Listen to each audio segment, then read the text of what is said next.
ओम शांति। 22 मार्च 2021 की प्रातः मुरली बाप दादा की साकार महावाक्य है। बाबा बोले, मीठे बच्चे, बाप को ज्ञानी तू आत्मा बच्चे ही प्रिय है, इसलिए बाप समान मास्टर ज्ञान सागर बनो। प्रश्न है, कल्याणकारी योग में बाप सभी बच्चों को कौन सी स्मृति दिलाते हैं? उत्तर है, बच्चे, तुम्हें अपना घर छोड़े 5000 वर्ष हुए हैं। तुमने 5000 वर्ष में 84 जन्म लिए। अब यह अंतिम जन्म है, वानप्रस्थ अवस्था है, इसलिए अब घर जाने की तैयारी करो, फिर सुख धाम में आएंगे। भल गृहस्थ व्यवहार में रहो, लेकिन इस अंतिम जन्म में पवित्र बन बाप को याद करो। गीत है, महफिल में जल उठी क्षमा। ओम शांति। बच्चों ने यह समझा है कि भगवान एक है, गॉड इज वन, सभी आत्माओं का पिता एक है, उनको परमपिता परमात्मा कहा जाता है। सृष्टि का रचयिता एक है, अनेक हो ही नहीं सकते। इस सिद्धांत अनुसार मनुष्य अपने को भगवान कहला नहीं सकते। अभी तुम ईश्वरीय सर्विस के निमित्त बने हो। ईश्वर नई दुनिया स्थापन कर रहे हैं, जिसको सतयुग कहा जाता है।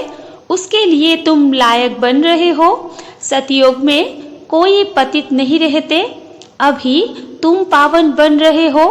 कहते हैं, पतित पावन मैं हूँ और तुम बच्चों को श्रेष्ठ मत देता हूँ कि मुझ अपने निराकार बाप को याद करने से तुम पतित तमो प्रधान से पावन सतो प्रधान बन जाएंगे।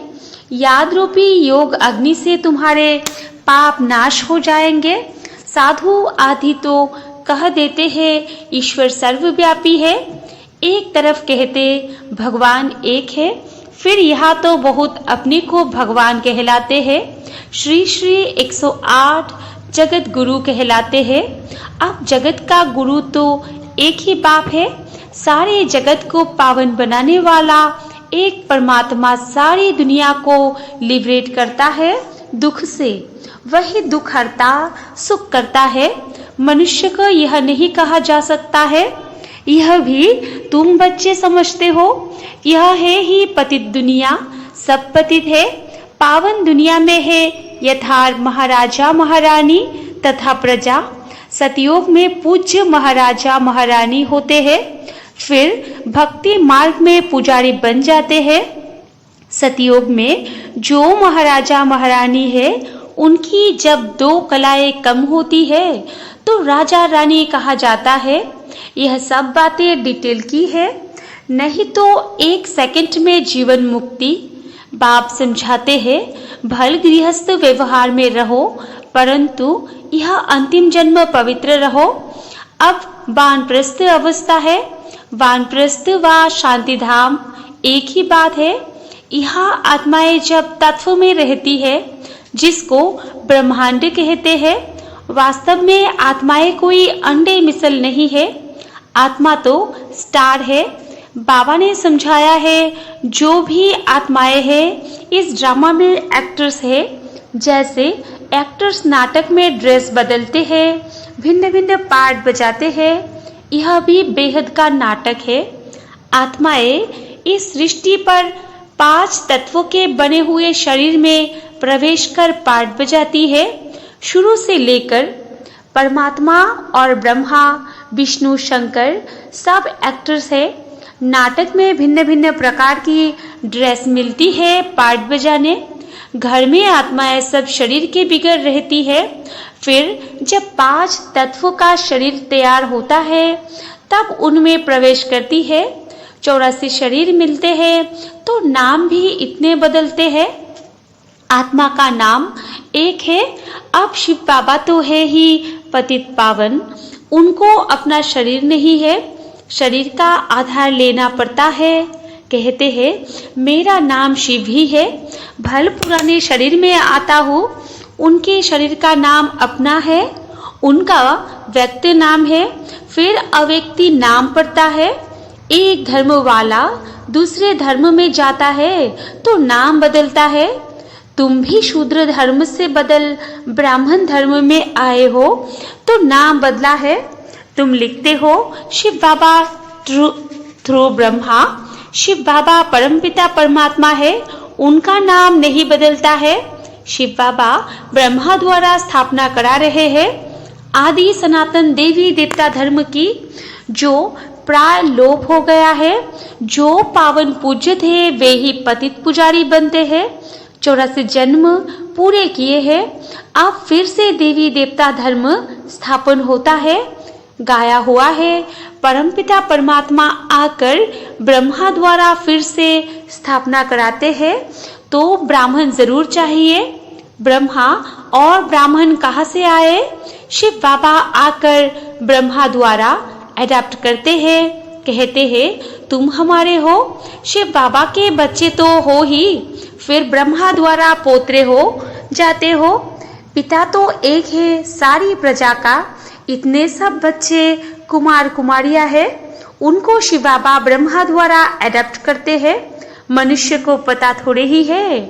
बाप आकर आदि सनातन देवी देवता धर्म स्थापन करते हैं, तो ऐसे नहीं कि नए सिर आते रहते हैं। जैसे दिखाते हैं प्रलय हुई फिर पत्ते पर सागर में आया। अब यह तो सब कहानियां बनाई हुई है। यह वर्ल्ड की हिस्ट्री जियोग्राफी रिपीट होती रहती है। आत्मा अमर है, उसमें पार्ट भी अमर है, पार्ट कभी घिसता नहीं है। सतयुग में वही लक्ष्मी नारायण की सूर्यवंशी राजधानी चलती आती है, कभी बदलती नहीं। दुनिया नई से पुरानी, पुरानी से नई होती रहती है। हर एक को अविनाशी पार्ट मिला हुआ है। बाप कहते हैं भक्ति मार्ग में भक्त जिस जिस भावना से भक्ति करते हैं वैसा साक्षात्कार कराता हूँ। कोई को हनुमान का, गणेश का भी साक्षात्कार कराता हूँ, उनकी वो शुभ भावना पूरी करता हूँ। यह भी ड्रामा में नूंद है। मनुष्य फिर समझते हैं कि भगवान सब में है, इसलिए सर्वव्यापी कह देते हैं। भक्त माला भी है। मेल्स में नारद शिरोमणि गाया जाता है, फीमेल में मीरा। भक्त माला अलग है, रुद्र माला अलग है, ज्ञान की माला अलग है।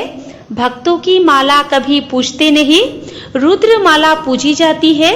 ऊपर है फूल, फिर मेरू, फिर है बच्चे जो राजगद्दी पर बैठते हैं। रुद्र माला ही विष्णु की माला है। भक्तों की माला का सिर्फ गायन होता है। यह रुद्र माला तो सब फेरते हैं।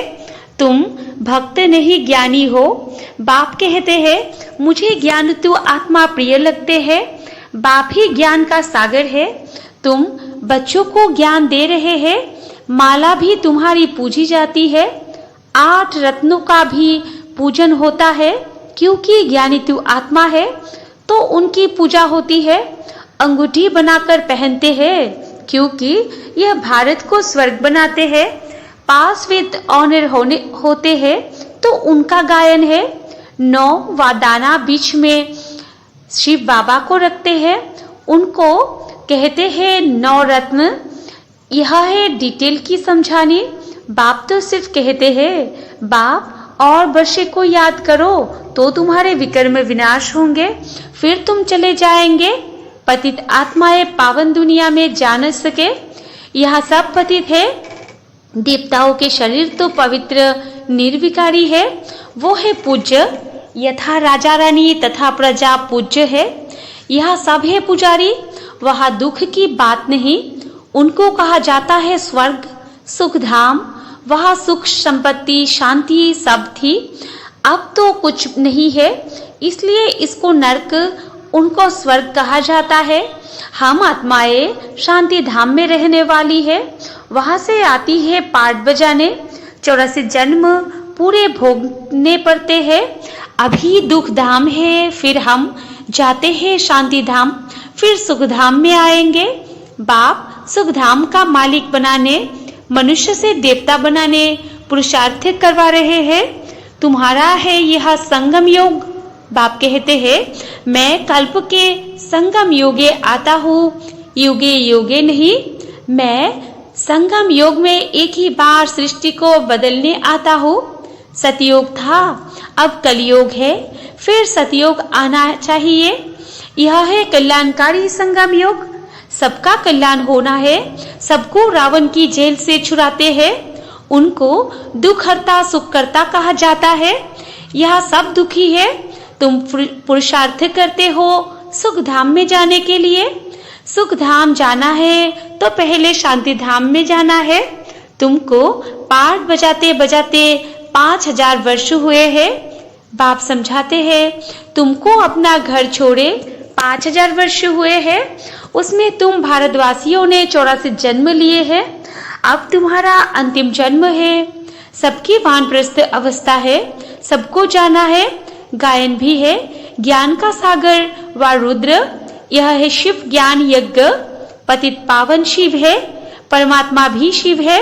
रुद्र नाम भक्तों ने रख दिया है, उनका असोल नाम एक ही शिव है। शिव बाबा प्रजापिता ब्रह्मा द्वारा स्थापना करवाते हैं। ब्रह्मा एक ही है, यह पतित फिर वही ब्रह्मा पावन बनता है तो फरिश्ता बन जाता है।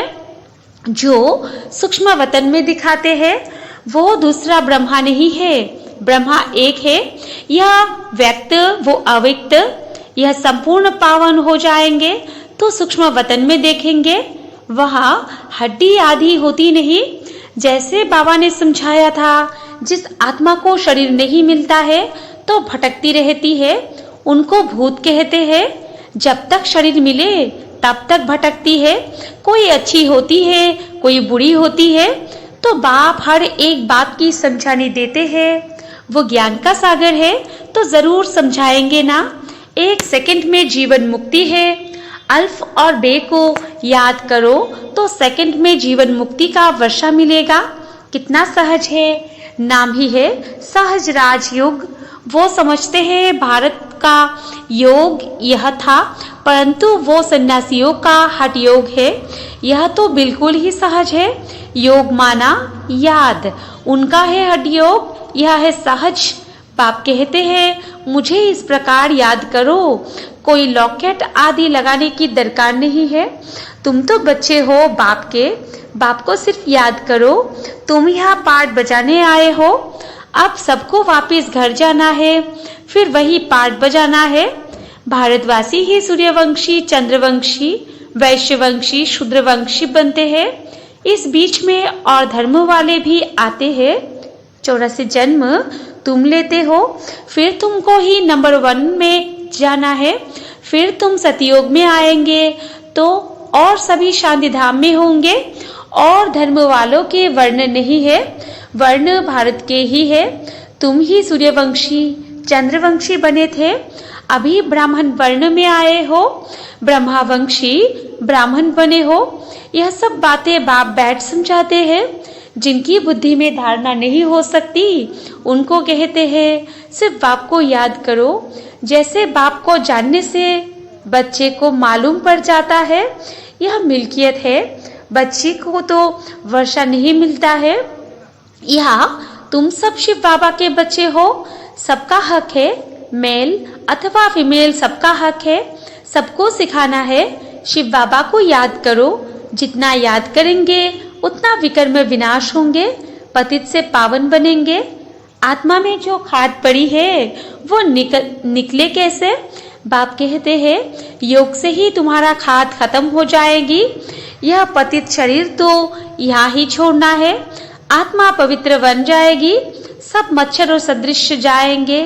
बुद्धि भी कहती है सतयुग में बहुत थोड़े रहते हैं, इस विनाश में कितने मनुष्य मरेंगे, बाकी थोड़े जाकर रहेंगे। राजाएं तो थोड़े रहेंगे, बाकी 9 लाख प्रजा सतयुग में रहती है। इस पर गाते भी है ना, 9 लाख तारे यानी प्रजा। झाड़ पहले छोटा होता है फिर वृद्धि को पाता है। अभी तो कितनी आत्माएं हैं, बाप आते हैं सबका गाइड बन ले जाने। अच्छा, मीठे मीठे सिकिला दे बच्चों प्रति माता पिता बाप दादा का याद प्यार और गुड मॉर्निंग। रूहानी बाप की रूहानी बच्चों को नमस्ते, और हम रूहानी बच्चों की रूहानी माता पिता बाप दादा को भी याद प्यार गुड मॉर्निंग और नमस्ते नमस्ते नमस्ते। धारणा के लिए मुख्य सार 1 नंबर पॉइंट में है, योग अग्नि से विकर्मों की खाद को भस्म कर पावन बनना है। अब वानप्रस्थ अवस्था है, इसलिए वापस घर जाने के लिए संपूर्ण सतोप्रधान बनना है। 2 नंबर पॉइंट है, इस कल्याणकारी योग में बाप समान दुखहर्ता सुखकर्ता बनना है। वरदान है, साधारणता को समाप्त कर महानता का अनुभव करने वाले श्रेष्ठ पुरुषार्थी भव। विस्तार में है, जो श्रेष्ठ पुरुषार्थी बच्चे हैं उनका हर संकल्प महान होगा, क्योंकि उनके हर संकल्प श्वास में स्वतः बाप की याद होगी। जैसे भक्ति में कहते हैं, अनहद शब्द सुनाई दे, अजपा जप चलता रहे, ऐसा पुरुषार्थ निरंतर हो। इसको कहा जाता है श्रेष्ठ पुरुषार्थ। याद करना नहीं, स्वतः याद आता रहे, तब साधारणता खत्म होती जाएगी और महानता आती जाएगी। यही है आगे बढ़ने की निशानी। स्लोगन है, मनन शक्ति द्वारा सागर के तले में जाने वाले ही रत्नों के अधिकारी बनते हैं। अच्छा, ओम शांति।